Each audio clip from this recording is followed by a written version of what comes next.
terms of how we're positioned, we have $16 billion of cash, not because we want $16 billion of cash or because we expect interest rates to go up or because we expect equities to go down.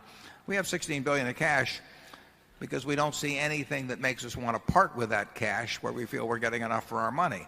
But we would spend it Monday morning on the right sort of business, or even if we could find equities that we liked, or if we could find, like last year, we found some junk bonds we liked. We're not finding them this year at all because prices have changed dramatically.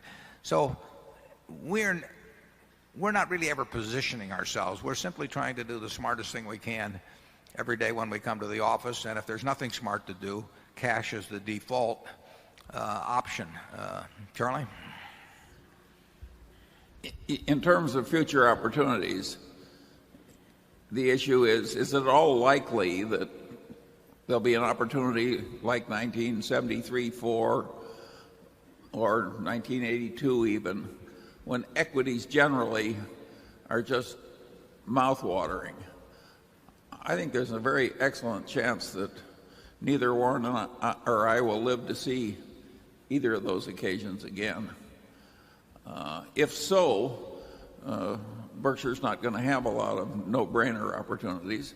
We're going to have to grind ahead the way we've been doing it recently, which is not all bad. It's not impossible, though, we'll get some mouth-watering opportunities. I mean, you just don't know in markets.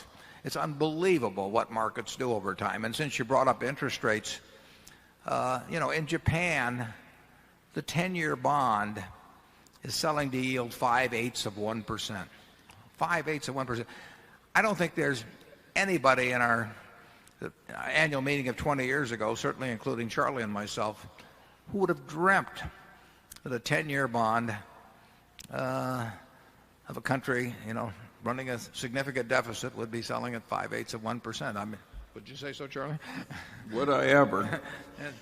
But strange things happen. Strange things happen. But if that could happen in Japan, something much less horrible for the investing class could happen in the United States. It's not unthinkable.